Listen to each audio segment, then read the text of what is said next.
Ghana is hard, and I'll be honest with you, yeah. There have been a few times where I'm like, you know what?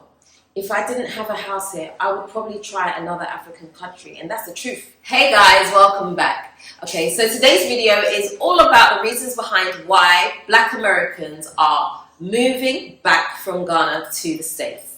Now, I've specifically said Black Americans because I feel like, and I'm going to say something controversial here, okay? I feel like Black Americans are a little bit more bold when it comes to moving from the West to Ghana. I feel like UK people specifically don't do it as much. I think that the reason for that is because people from the States they have a higher risk for tolerance than those from the UK. I think in the UK, we're very much taught to get a job. And so coming to Ghana, if you don't have that same job security, it's a little bit more difficult. That's my personal opinion on my personal experiences that I've experienced here. I come across way more Americans than I do Brits, and that's just the truth of it. Hey, argue with the wall, I don't care. But anyway, so that's the reason for titling the video this way. I feel like the people from the US, Black Americans, represent more of who I'm specifically talking to rather than any other group from whatever West country.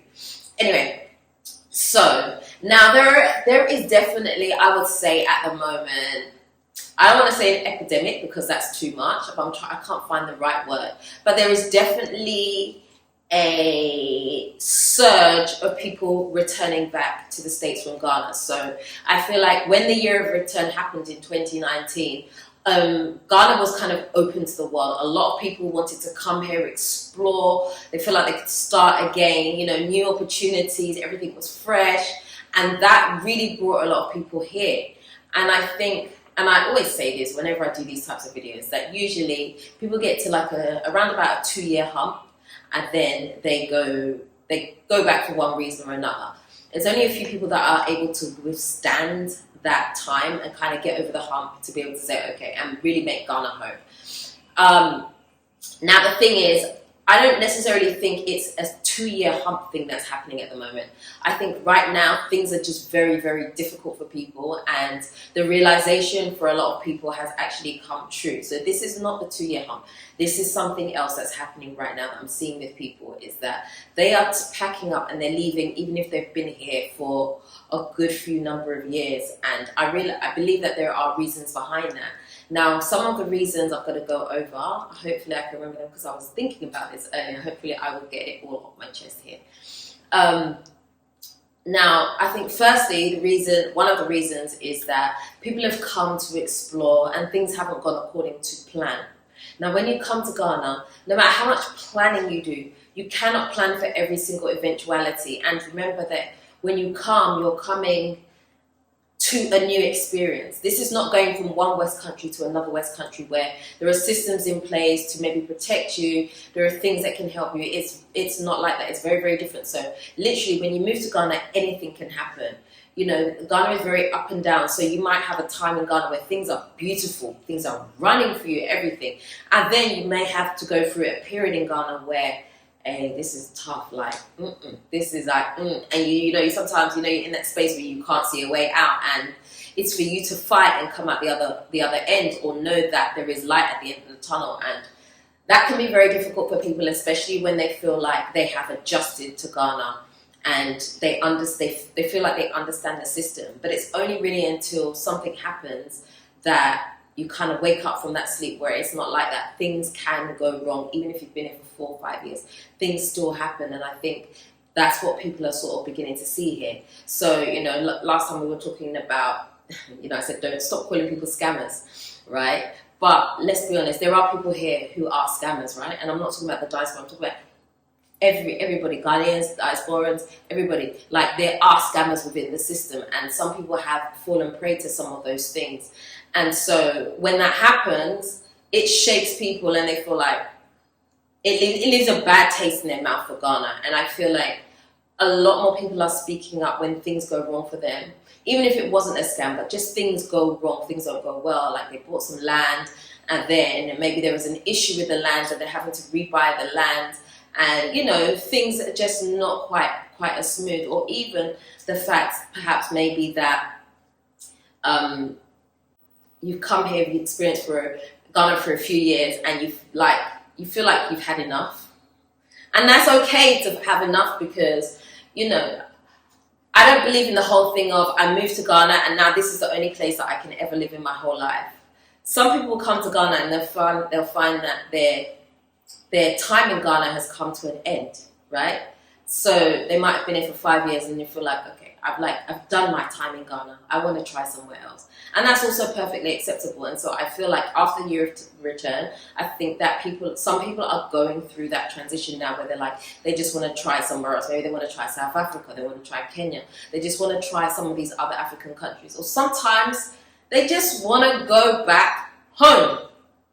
And that's fine as well. I've seen people do that. I've seen people come here, start businesses even, establish themselves, and it feels like they're going to stay, but they eventually do go home for one reason or another. Sometimes it's for family issues. Maybe they didn't have a family before, now they want to start a family, so they go back to go and have a family.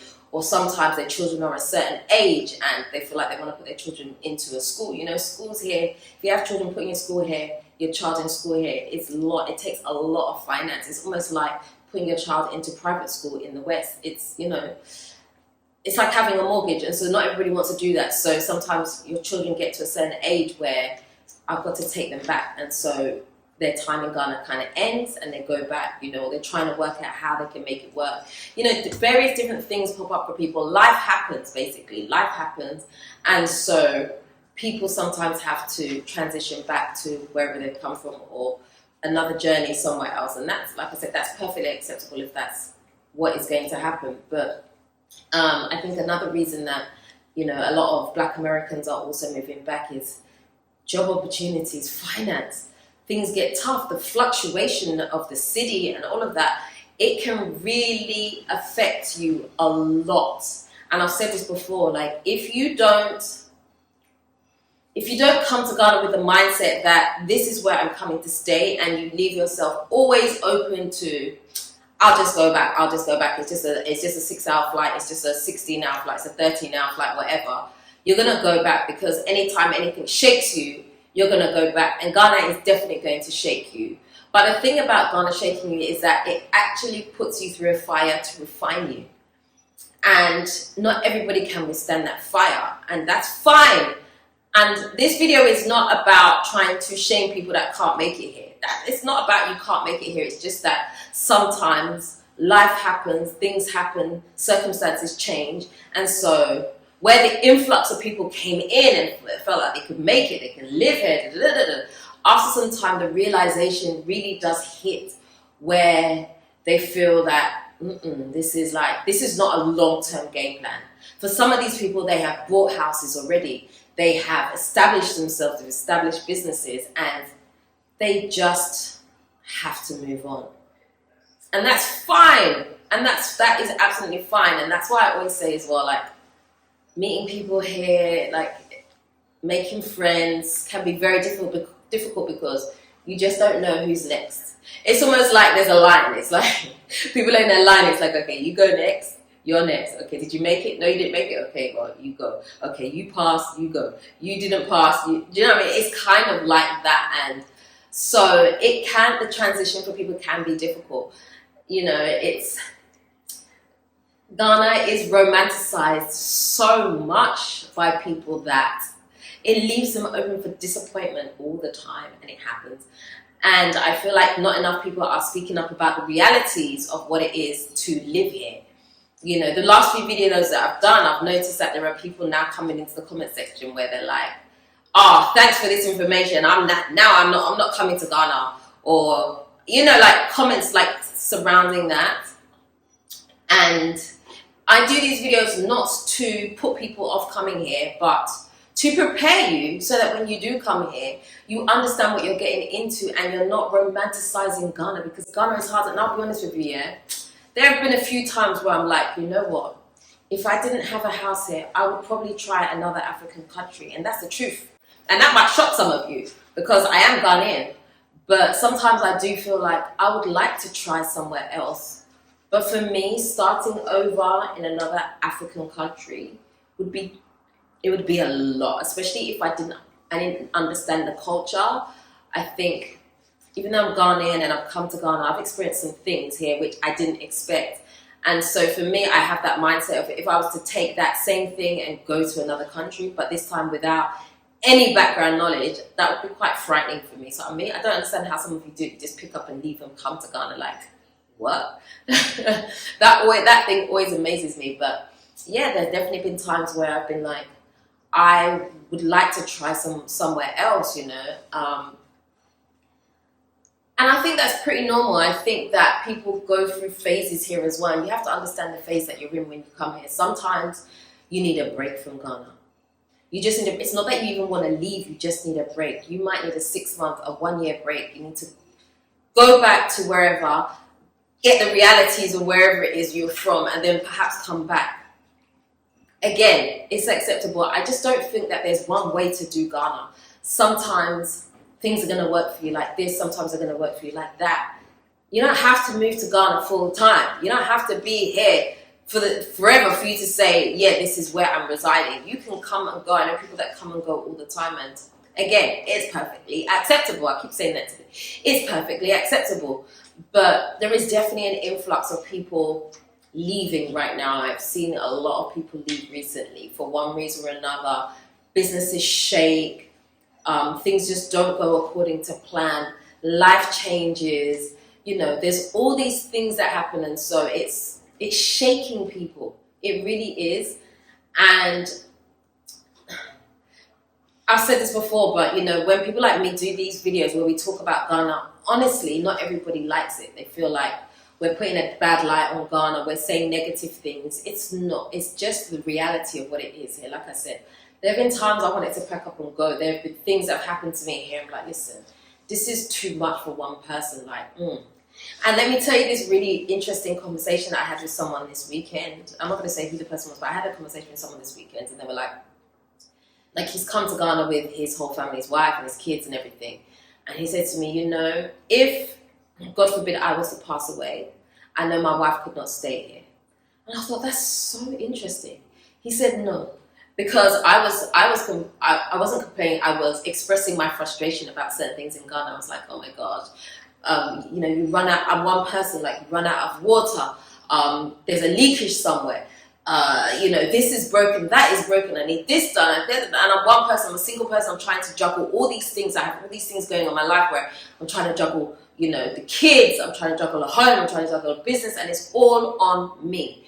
And so I was expressing this to a person, and they were like, "Have you looked at it this way?" Because I know for me, if I was to pass away, God forbid, my wife, probably after a couple years, if that, would probably pack up and leave and go back to the West, because being in Ghana is a heavy load to take for one person to do by themselves. Even for 2 people, it's a lot. Because if you're not prepared to do these little things, you live somewhere, the maintenance, even if it's not your house, it's like somewhere you rented, there are still issues. Because when you rent, for example, things that happen in the house are still your responsibility. They don't necessarily belong to the landlord. They should belong to the landlord, but the landlord won't do it. And so it's faster for you to do it yourself. And so you end up having to do it yourself.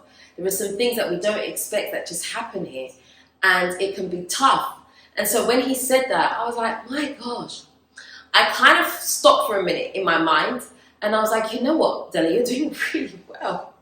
Really, really well. Because I'm sure a lot of people thought that, you know, from my separation, at some point I would have to turn around and go back, because Ghana was going to be so hard. You know, people believe that as a single person living in Ghana, it's harder to live, especially when it's different if you've come here as a single person and you've done it for years and you've adapted in that way. But when you have come to Ghana as like with someone, and then you're not with that person, now you're doing it all by yourself, it can be off-putting because it's a whole change, right?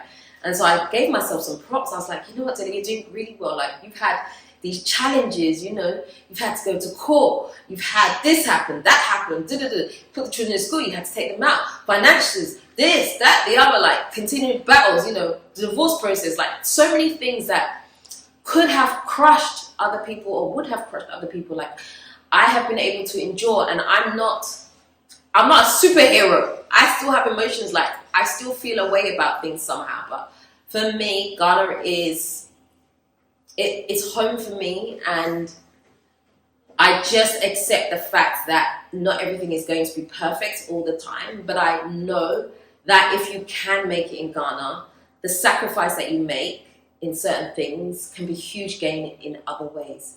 If you have a business here and it does really well, this is a great place to do it. That same business may not work in the West. It may not work for me in the UK, you know. Me even wanting to be a YouTuber, for example, right? In the UK, may not work for me in the same way that it works for me here. Certain things, there are certain doors that will be open here that may not be able to open for me in the West, and that's just how it is, and it's vice versa. Maybe you had some type of business in the West that you tried to bring here. Maybe it doesn't work, and you've tried, it just doesn't work. Not everything can be transferred from one place to another, and I think that's something that we need to understand. So definitely right now there is an influx of people like leaving. You know, I've had a few people contact me and say, listen, I want to get rid of my house, like I'm ready to go back, or I'm ready to try another place. Like, it is happening. The realities are happening, and it is what it is. The shake-up is going to happen. Right now, money here is not good unless you have a money that is making you cities. If your only income source was dollars, either your only opportunity right now is to make more dollars, increase your business, whatever you've got to do, or start a business that is making cities and not just relying on outside money, because the exchange rate right now is not good. And so these things shake people. It's like, I want to say that in Ghana, nothing is stable.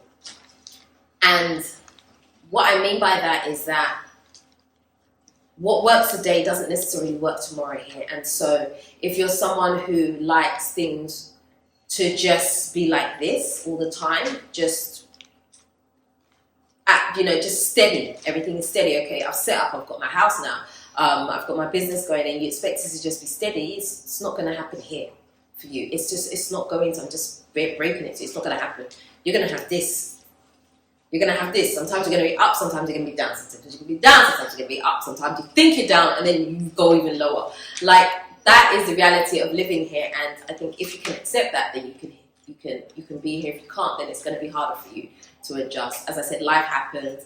You know, you might come here as a woman, you might fall pregnant. I didn't expect to be pregnant. Hey, should I give birth here? Should I go? Should I do this? Some people, they think, okay, I'm pregnant, I'm going to go back for a time, have the baby, and come back. And then they go and they're like, I can't come back with this baby. This is too much. I'll wait until they're 5, 6, 10, whatever. You know, like, there are these things that happen, realities. Hey, but yeah. That's pretty much all I wanted to share with you. I would love to know what you think in the comment section.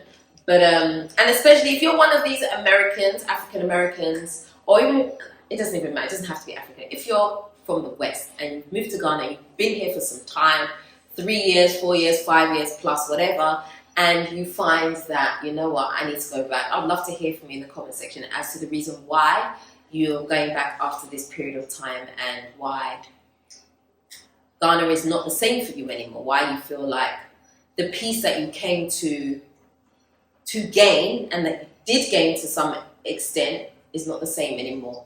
I'd love to hear from you in the comment section. So drop your comments below, let me hear, let's have a conversation, and let's all be honest, hey? And that's it. So if that's the end of today's video, if you haven't already subscribed to this channel, do me a favor, hit the subscribe button and the notification bell. Don't forget to also like, comment, and share this video until next